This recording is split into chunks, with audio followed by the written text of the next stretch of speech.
parler de rugby avec nous. On va avoir dans un instant Robert Fassolette, parce qu'on n'a pas complètement terminé de parler du 13 avec Éric Taroux, Xavier Barré et Vincent Lagacé qui sont là également jusqu'à 20h dans Guillet dans la mêlée.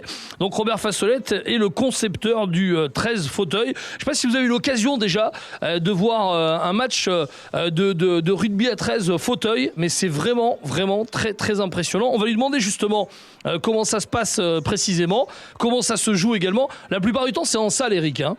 Ah oui, tout à fait. Ça se joue en salle.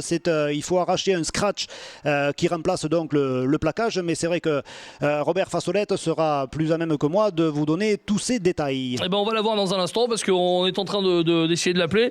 C'est un peu compliqué, mais on va la voir, c'est promis. Il n'y a pas de souci là-dessus. Et de mémoire, c'est les Catalans, la meilleure équipe de France. C'est ça. Il y a une grosse équipe à Cahors également. Exactement. Ouais. D'ailleurs, la finale a opposé Cahors à Perpignan. Le club des Dragons catalans a monté non pas une mais deux équipes de Handy 13 et vraiment ça a pris une ampleur assez exceptionnelle dans la France tout entière, parce qu'il faut savoir qu'il y a des clubs qui se montent à Bourges, qui se montent à Vichy, donc je veux dire c'est très excentré par rapport à la zone rugbystique traditionnelle. Alors, justement, Eric, Robert Fassolette vient de nous rejoindre. Bonsoir monsieur Fassolette. Bonsoir à vous. Vous êtes concepteur du 13 fauteuil. Non, je ne suis pas concepteur. J'ai participé avec d'autres à l'élaboration de l'adaptation du rugby à 13 fauteuils. Wallis Salvan, Robert Fassolette, c'est les deux noms qui sont au départ de l'action. Voilà. Ah bah quand même, donc vous en faites partie en tout cas. Alors expliquez-nous un petit peu, parce que c'est vrai que tout le monde ne connaît pas encore le handi rugby et donc le 13 fauteuil, même si nous tous ici on a eu l'occasion déjà d'en voir des matchs de 13 fauteuils, et c'est d'ailleurs très impressionnant, on était en train de le dire, parce que il y a vraiment ça donne de beaux matchs. Ça se passe comment? Qu'est-ce qu'il a fallu adapter? Les fauteuils, est-ce qu'ils sont spécifiques? Expliquez-nous un peu tout ça. Alors ils vont devenir un petit peu spécifiques. Au départ, on a fonctionné avec des fauteuils de basket handisport.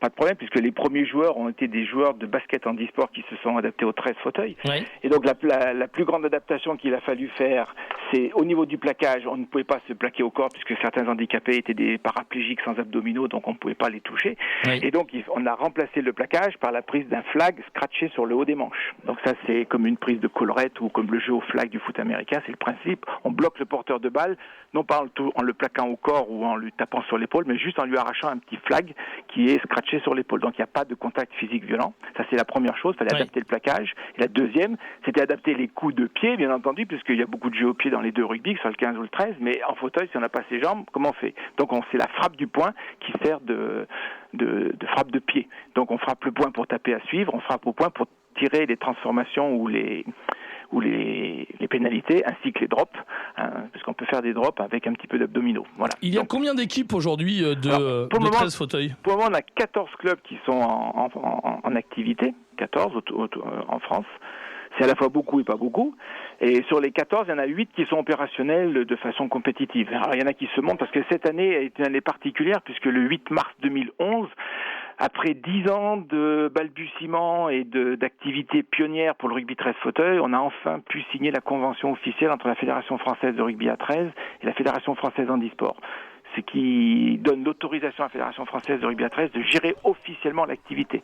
Donc on va avoir le premier match vraiment officiel avec coq sur la poitrine international le 8 octobre à Manchester, à l'occasion de la finale de Old Trafford là. Oui. Donc on va jouer en levée de rideau entre guillemets, on va jouer à 13h30 dans un gymnase et puis après on se retrouvera ailleurs, bien sûr. Pour la grande finale à Old Trafford. On est invité par la RFL, mais c'est donc le rugby 13 fauteuil en France comme en Angleterre et fait partie intégrante des activités fédérales officielles. Voilà. Eric Taroux. Alors, juste une question, Robert Fassolette. Oui. Au niveau du rugby à 13 sur la planète, je sais qu'il y en a également en Australie. Est-ce qu'il y a d'autres pays qui pratiquent le 13 fauteuil? Alors, actuellement, pratique le 13 fauteuil Malte. L'île de Malte, parce que c'est toujours pareil avec l'émigration britannique, la Tchécoslovaquie, l'ancienne Tchécoslovaquie, la République tchèque, puisque les Anglais ont un gros travail, alors je parle en valide, un gros travail de développement sur ce pays, Et donc, ils ont proposé également le rugby 13 fauteuils. Et donc, l'Australie, bien entendu. La Nouvelle-Zélande va s'y mettre. Ils avaient un petit problème pour la dernière Coupe du Monde. Ils avaient un problème financier. C'était pas très clair, tout ça là-bas. Et après, maintenant, ils sont champions du monde, les Kiwis. Donc, ça a redynamisé la pratique trésiste. Donc, la prochaine Coupe du Monde, il n'y aura pas de problème. On a l'Afrique du Sud qui démarre, avec aussi un Anglais émigré qui s'intéresse à cette affaire là-bas. Et pour la prochaine Coupe du Monde, les Anglais souhaitent mettre 8 équipes, notamment en faisant comme un petit peu dans le championnat professionnel de 13 international, avec l'Angleterre, le Pays de Galles au moins, plus Malte, Tchécoslovaquie, Afrique du Sud, Australie, Nouvelle-Zélande, France. On arrive à quelque chose d'assez crédible, quoi. Ça commence. Moi j'avais une question, Monsieur Fassonnette, excusez-moi, c'est peut-être une question bête, je ne suis pas au courant. Il n'y a pas de question bête. Ben, c'est gentil. Est-ce que cette discipline est représentée aux Jeux paralympiques ? Ah non, alors c'est une excellente question, elle est surtout pas bête. Ou est-ce que c'est en cours ? Il y a un rugby officiel qui est aux Jeux paralympiques, qui s'appelle le rugby fauteuil, ou le wheelchair rugby en langue internationale anglaise, mais qui est un sport qui n'a pas vraiment de connotation rugbystique, puisque c'est un sport qui se pratique avec un ballon de volleyball. Tous les fauteuils peuvent tamponner tous les fauteuils. On doit faire rebondir la balle au sol tous les 10 secondes et on fait des passes en avant. Et on marque, comme on est affaire à un public de tétraplégiques, donc des gens qui ont des difficultés majeures aux bras et aux jambes, ils ne peuvent pas aplatir la balle au sol, donc il suffit de rentrer dans la zone avec le ballon sur les genoux, comme au foot américain. Donc c'est un sport qui est plutôt foot américain, mais qu'on appelle rugby parce qu'il y a un semblant de plaquage. Et ça, tout à fait d'accord sur ce jeu-là. La terminologie est un peu plus contestable. Rugby à 13 fauteuils est une discipline tout à fait nouvelle. Elle date de 2000-2001. Ouais. L'autre rugby qui est paralympique maintenant, il date de 1977, donc il a eu plus de temps pour s'implanter. Il a 22 pays représentés. C'est un lobby américain qui est derrière, qui impose ce jeu-là, qui est plus américain qu'européen. Et le rugby à 13, pour le moment, n'a pas encore droit de citer aux Paralympiques. Alors on envisage de faire connaître ce rugby à 13 fauteuils au niveau des Paralympiques de Londres, à l'occasion d'un match qu'on pourrait faire entre la France et l'Angleterre, qui est d'ailleurs en train de se construire, pour que les gens qui viennent du monde entier pour les Paralympiques, donc sur le mois de septembre, début septembre 2012, puissent découvrir ce sport et voir ce que c'est que la véritable pratique du jeu de rugby. Parce que le rugby 13, lui, respecte la règle du hors-jeu, la règle du marque des essais, on fait des passes en arrière. On a le plaquage, le joueur se bloque, joue son ballon. Le 13 est parfaitement transférable au fauteuil, ce qui n'est pas le cas du rugby à 15 d'ailleurs, puisqu'on n'imagine pas une mêlée ouverte de fauteuil avec un ballon libre pour tout le monde. Voilà. Ouais. Merci beaucoup Robert Fassolette pour toutes ces explications. Bien sûr, vous n'hésitez pas à nous rappeler si vous avez des informations à faire passer, parce que voilà, ça nous plaît aussi de voir qu'il y a des handi rugby, du handi rugby en tout cas. On trouve ça vraiment bien. Et c'est de grands athlètes, Pierre, et de grands sportifs. Une dernière précision, Pierre.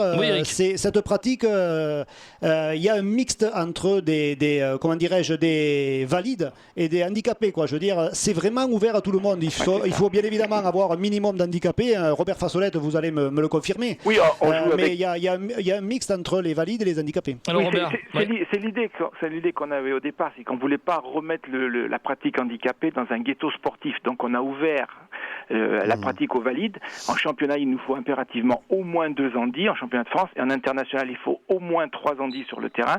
Et donc libre à l'entraîneur d'avoir des valides avec lui. On est dans une conception open rugby.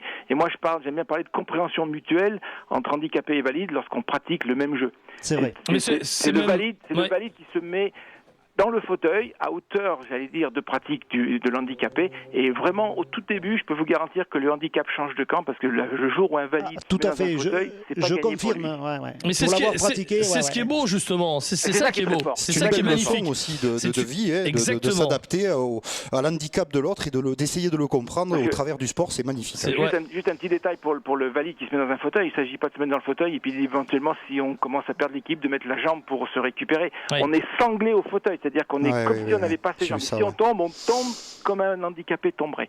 Voilà. Donc ça, c'est très fort pour le valide et c'est fort de message pour les handicapés de voir que les valides acceptent de jouer le même jeu qu'eux. Voilà. Eh ben, bravo à tous ces gens, bravo également à vous, bravo Robert pour sa passion comme il nous le raconte. Et bravo parce que on sent qu'effectivement vous êtes passionné. Merci Robert Fassolette. L'antenne vous est ouverte sur Sud Radio dans Guillet dans la mêlée. Vous revenez quand vous voulez. On parle de tous les rugby ici et on prouve chaque semaine. Merci Robert. Je vous remercie. Au revoir. À très bientôt. Au revoir. Dans un instant.